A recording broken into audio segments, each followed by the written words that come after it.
Up কি করছো তুমি? চুপ, কোনো কথা বলবো না, একদম চুপ করে থাকো। হাত বাঁধছো কেন?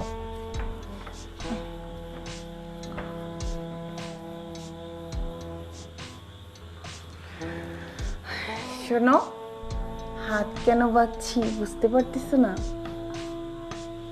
আজকে আমি তোমাকে অনেক আদর করব। তাই বলে এইভাবে হাত বেঁধে আদর করতে হবে? হ্যাঁ, কেন আমি কি কম পারি নাকি? শোনো, কোনো কথা বলবা না। তুমি যখন আমাকে আদর করো তখন তো আমি কিছু বলি না।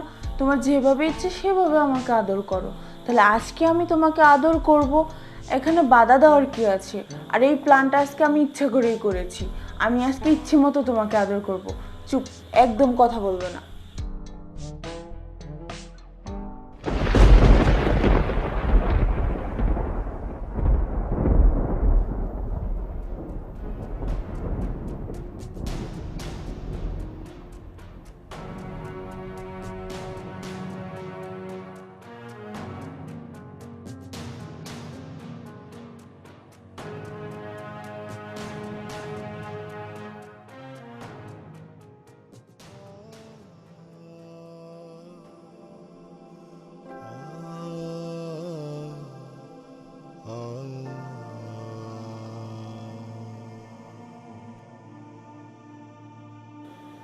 কার জন্য কি করি?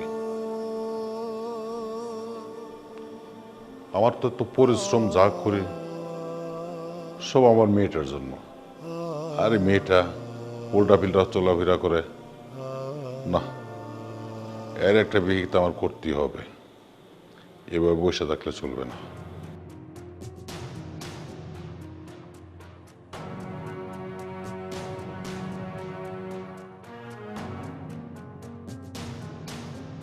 বাবা, তুমি বাবা তুমি এই সময় বাসায়? কি অবাক লাগছে? আমার বাড়িতে আমি কোন সময় আসব, কোন সময় যাব, কি করব না করব, এটা আমার একান্ত ব্যক্তিগত ব্যাপার। তোমার কাছে কৈফিয়ত দিতে হবে? আচ্ছা বাবা, তুমি কি রাগ করেছো? মানে কোনো কিছু দেখেছো নাকি? রাগ করব না? আবার তুই জিজ্ঞাসা করছিস? হ্যাঁ, তোরে আমি এত কষ্ট করে লালন পালন করে বড় করতেছি, আর তুই উল্টা পাল্টা চলাফেরা করে সর্বক্ষণ নিশা মিশা কইরা পালায়, তো তার তো সীমাবদ্ধ এখানে নাই। এরপরে বাহির থেকে ছেলে এনে রুমের ভিতরে এরকম আকাম কুকাম করব, আর আমি রাগ করব না? হ্যাঁ, দেখো বাবা, ওই ছেলেটা আমার বয়ফ্রেন্ড। আমি ওকে অনেক ভালোবাসি। বিয়ে করলে বাবা আমি ওকেই করব। চুপ কর।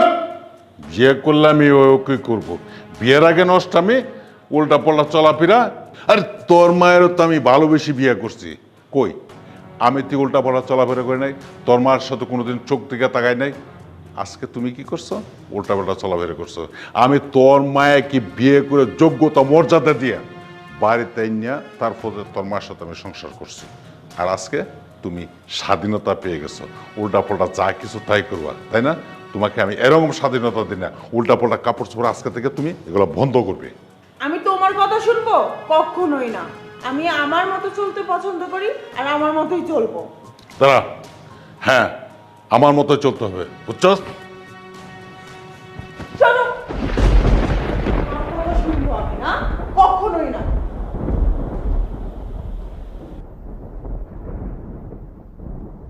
শেষ পর্যন্ত আমার আমার মেয়ের হাতে ধাক্কা খেতে হলো।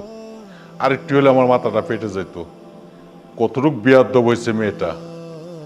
মা না থাকলে যায় হয়। আর এই মেয়েটার জন্য আমি কত কিছু করতেছি, কত পরিশ্রম করতেছি। মেয়েটা একবার আমার দিকে তাকালো না। হ্যাঁ, বুঝবে, এমন একদিন বুঝবে যেদিন তোর পিছে কেউ থাকবে না। আজকে তোর বাবার টাকা আছে, পয়সা আছে, তোর বন্ধু বান্ধব আত্মীয় স্বজন কোনো কিছুর অভাব নাই। যেদিকে মন চাষ সেদিকে যাচ্ছ, হ্যাঁ তোরা ডাকতেছে, হ্যাঁ তোরা ডাকতেছে, হ্যাঁ রে বাসা নিতে এইটা করতো সেটা করতো, সব কিছু তোর আছে। যেদিন তোর বাবা থাকবে না সেদিন চিল্লায়ও কোনোদিন পথ পাবে না। ঠিক আছে বা, যাই করছস ভালোই করছস। আমার কপালে যা ছিল তাই হয়েছে। সাকিব, জি আপু, ইমরানকে দেখছিস? দেখেছি, কিন্তু ইমরান ভাই তো আপনাকে ঠকাচ্ছে। কি? আমাকে ঠকাচ্ছে মানে? আমার কথা বিশ্বাস হয় না? কি বলতেছিস? না, আমি বিশ্বাস করি না। দাঁড়ান, আমি আপনাকে একটা জিনিস দেখাই। না, আমি এইসব কথা একদম বিশ্বাসই করি না। ইমরান কখনো আমাকে ঠকাতে পারে না। ও যার তার সাথে ছবি তুলতেই পারে, তাই বলে কি ও খারাপ হয়ে গেছে? আচ্ছা, আমি না আমি মিথ্যা কথা বলছি? আমার মোবাইল কি মিথ্যা কথা বলেছে? আচ্ছা, যা যা। আচ্ছা, গেলাম। কি বলতেছে? ইমরান তো আমাকে অনেক ভালোবাসে, আর ওর প্রতি আমার অনেক বিশ্বাস আছে। ও কখনোই এইসব কাজ করতে পারে না। ছবি তুলতেই পারে, এটা নিয়ে তো মাথা ব্যথা কিসের?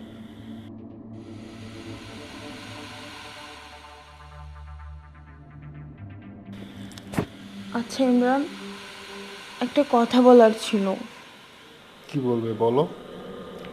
সাকিব আছে না, ও আমাকে বলল তুমি নাকি আমাকে ঠকাচ্ছ, আর ও আমাকে তোমার কিছু ছবি দেখিয়েছে একটা মেয়ের সাথে। আমি বিশ্বাস করিনি। এই তো, তুমি তো আমার লক্ষ্মী সোনা। তুমি কেন অন্য মেয়ের সাথে ছবি দেখলে বিশ্বাস করবে যে আমি তোমাকে ঠকাচ্ছি? আসলে ওই রকম কোনো কিছুই না। আমি তো তোমাকে অনেক ভালোবাসি, তাই না বলো? ওই মেয়ের ছবি তো দেখিয়েছে। ও, মনে পড়েছে। আমি একটা বিয়ের অনুষ্ঠানে গিয়েছিলাম বাবার সাথে। ওই তখনই আর কি, মানে বলছিল যে রিকোয়েস্ট করছিল, কিন্তু ওই ছবি সাকিবের কাছে কি করে গেল? আচ্ছা, আমি বিষয়টা দেখব, তুমি চিন্তা করো না তো। আচ্ছা সমস্যা নেই, বাদ দাও ওইসব কথা। আরেকটা কথা বলার ছিল। অনেক দিন ধরে ভাবছিলাম বলবো বলবো, কিন্তু বলাই হয়নি। তুমি তো জানো আমার বাবার ব্যাপারে। আমার বাবার ব্যবসায় লস হয়ে গেছে, আর বাবা একটা লোন নিছিল বুঝছো। ওখানে কিছু টাকার প্রয়োজন। মানে তুমি ব্যাপারটা কিভাবে নিচ্ছ জানি না, তবে আমার মনে হচ্ছে যে তোমাকে বলা উচিত। তুমি যদি আমাকে হেল্প করতে কিছু টাকা দিয়ে। হেল্প? আমি কি করে হেল্প করব? আর তাছাড়া তোমার বাবার লস যাচ্ছে মানে? হ্যাঁ ইমরান, তুমি এইভাবে কথা কেন বলতেছো? কিছুদিন পরে তো তুমি আমাকে বিয়ে করবে, তাই না? তুমি বলছো না? তাহলে এখন আমার বাবার ব্যবসায় লস যাচ্ছে, তুমি আমার বাবাকে কিছু টাকা দিয়ে হেল্প করো না, ভালো হবে। তোমাকে বিয়ে করব, তুমি সেইটা চিন্তা করছো? হ্যাঁ, বাহ, যাক, ভালোই হলো। ওই যে সাকিব তোমাকে বলছে না যে ঠকাচ্ছি, আসলে তো তোমাকে আমি ভালোই বাসি। শোনো, এতদিন মনে করছিলাম যে তোমার বাবার টাকা পয়সা আছে, তুমি অনেক টাকা পয়সা আমার পিছনে ভাঙছো। ভালো, দ্যাটস ফাইন। আমিও মজা মাস্তি করেছি। এই যে আজকে এই হোটেলে আসছি, আর যখন যেখানে বলি সেখানে চলে গেছো। হ্যাঁ, আমি কি শুধু তোমাকে ভালোবাসি? এই শোনো, যাই হোক, বলছো ভালো কথা। আজকের পর থেকে আমার কাছে আসার চেষ্টা করো না। হ্যাঁ? আমি নাকি ওরা টাকা দিব। তুমি এসব কি বলতেছো? তুমি আমাকে ভালোবাসো না? তাহলে সাকিব সত্যি কথাই বলছিল? ইমরান, তুমি আমার সাথে এটা কেন করলা? তুমি কি মজা করতেছো নাকি? মজা? আমি মজাই করছি। ওই মেয়েটার যে ছবি দেখছো না, ওইটা আমার নতুন গার্লফ্রেন্ড। আর সাকিবের বাচ্চা। ঠিক আছে, সমস্যা নেই, তুমি যেহেতু জেনেই গেছো, আর কিছু বলার নেই, তুমি যাইতে পারো। আমি যাব? হ্যাঁ, আমি তো যাবই। তার আগে একটা কথা শুনবে না তুমি? তোমাকে আসল কথাটা আমি বলেই যাই, নাহলে তো এটা এখানে শেষ হবে না। শোনো, এতক্ষণ যা কিছু বলেছি এটা ছিল আমার একটা মিথ্যা কথা, মিথ্যা প্ল্যান সাজানো। আমার বাবার কোনো ব্যবসায় লস হয়নি, তোকে ধরার জন্য এই কথাগুলো বলেছি। সাকিব যখন আমাকে এই কথাগুলো বলছিল না, তখন ওর কথা আমি বিশ্বাস করিনি, কারণ আমি বিশ্বাস করেছি তোর মতো বেঈমানকে। তুই যে দিনের পর দিন আমার টাকা পয়সা খেয়ে আমাকে ঠকাচ্ছিলি সেটা তো আমি বুঝতেই পারিনি। আর আজকে আজকে তোর এই আসল চেহারাটা আমি ধরেই ফেলেছি। আরে বেবি, আমি তো তোমার সাথে একটু মজা করছিলাম, তুমিও না সিরিয়াস হয়ে গেছো। আসলে আমি তোমার সাথে একটু চুপ! আর একটা কথা বলবি না, তোর ওই মুখে আমার নামে আর কিচ্ছু বলবি না। তুই একটা নোংরা মানুষ, বেঈমান, স্বার্থপর। তুই আমার টাকা পয়সা খাইছিস, এখন আমাকে বলতেছিস যে আমাকে বিয়ে করবি না, অন্য মেয়ের সাথে তোর সম্পর্ক, তাই না? এই যে তোর মতো বেঈমানের জন্য না ওই দিন আমার বাবার গায়ে আমি হাত তুলেছি, আমার বাবাকে অপমান করেছি। আর তুই কি না দিনের পর দিন আমাকে ঠকাচ্ছিস, বেঈমান!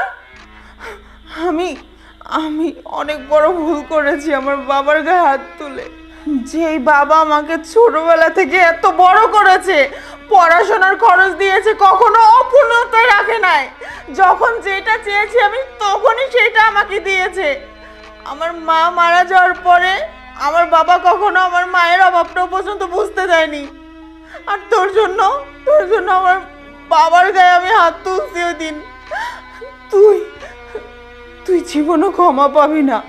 তুই আমার চোখের সামনে আর কখনো আসার চেষ্টা করবি না।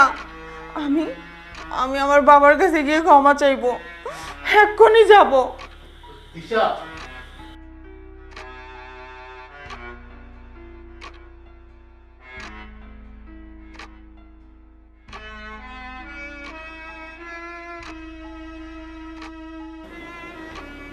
বাবা,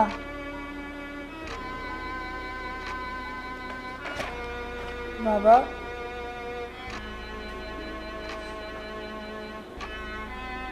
বাবা,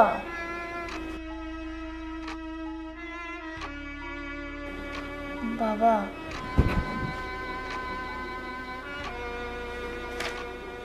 বাবা, কথা বলো বাবা।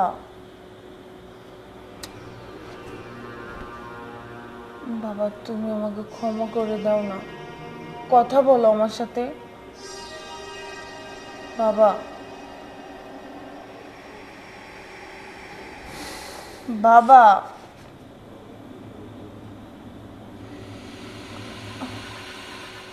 বাবা, কথা বলো না।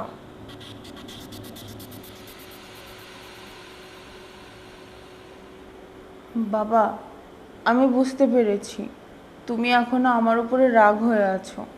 কে তোর বাবা? তোর বাবা কে? যেদিন থেকে তুই তোর বাবার গায়ে হাত তুলছিস সেদিন থেকে তোর বাবা মারা গেছে। আর আমি মনে করছি যে আমার কোনো মেয়ে নেই, যে মেয়ে নাকি বাবার অবাধ্য হয়ে যা মন চা তাই করে। তুই আমার মেয়ে হতে পারিস না, যা এখান থেকে সর, উঠে যান। বাবা, আমি আমার ভুলটা বুঝতে পেরেছি। আমি যেই ছেলেটার জন্য তোমার গায়ে হাত তুলেছি, তোমাকে ধাক্কা মেরেছি, সেই ছেলেটা আমাকে কখনোই ভালোবাসেনি, শুধু অভিনয় করেছে। বাবা, তুমি আমাকে ক্ষমা করে দাও না, আমি অনেক বড় একটা ভুল করে ফেলেছি। আমি এই কাজটা একদম ঠিক করিনি। ওই ছেলেটা অন্য একটা মেয়েকে ভালোবাসে, আমাকে কখনোই ভালোবাসেনি। তোমার কথাটাই ঠিক হয়েছে। আমি সত্যি বাবা অনেক বড় ভুল করছি, আমাকে ক্ষমা করে দাও না বাবা। বাবা, এখন আমি বুঝতে পেরেছি তুমি ছাড়া এই দুনিয়াতে আমাকে কেউ ভালোবাসে না। এতদিনে বুঝতে পারলি বাবা যে কি জিনিস। সেদিন তো কত করে বললাম, বাবার অপমান অপদস্থ করলে, বাবাকে চিনলে না, তোর মনে যা ইচ্ছা তাই করবে। দেখ আজকে করছস, করার পরে তার কি পরিণতিটা পাইলি। শোন, তোরে আমি এত অভিশাপ দিছি না, আসলে রে মা, বাবা মা কোনোদিন সন্তানকে মন থেকে অভিশাপ দেয় না। আর যদি সন্তানকে মন থেকে বাবা মা অভিশাপ দেয়, এই সন্তান জ্বলে পুড়ে সারকার হয়ে যাবে। আমি তোরা কোনোদিন মন থেকে অভিশাপ দিছি না। আর যদি দিতাম তো তোর অনেক কিছু হয়ে যেত। এই অল্প একটু কষ্ট পাইছি, এই যে দেখ, এই কষ্ট প্রায়শ্চিত্ত তুই পেয়ে গেছিস। জামা তোরে আমি মন থেকে মাফ করে দিছি। আরে বাবা মা তো মাপের জন্যই আল্লাহ তাআলা দুনিয়াতে পাঠাইছে। বাবা মা মাফ করবে, সন্তানরা একের পর এক অপরাধ করবে, আর বাবা মারা ঠিকই সন্তানকে ক্ষমা করবে। কিন্তু তোরা তো বুঝিস না, আর তোরা বোঝার বয়স হয়েছে না। যেদিন তোরা বাবা মা হবে সেদিন বুঝবে, সেদিন তোরা বুঝবে যে বাবা মায়ের কি যন্ত্রণা। আরে তোরে তো আমি অভিশাপ দিতে পারি না, তুই আমার একমাত্র কষ্টর মেয়ে। দেখ, তোর মা মারা যাওয়ার পরে আমি দ্বিতীয় কোনো বিয়ে করি নাই। একমাত্র একমাত্র তোর মুখের বেল তাকায় তোকে আমি কি অভিশাপ দিতে পারি মা? বাবা, আমি তোমাকে কথা দিচ্ছি, আজকের পর থেকে তোমার অবাধ্য হব না। তুমি যা বলবে আমি তাই শুনবো। আর এইসব ধরনের ড্রেস আপ আর কখনো পরবো না বাবা। বাবা, তুমি যে আমাকে ক্ষমা করে দিয়েছো এতেই অনেক কিছু। আমি যে বড় একটা ভুল করেছি বাবা।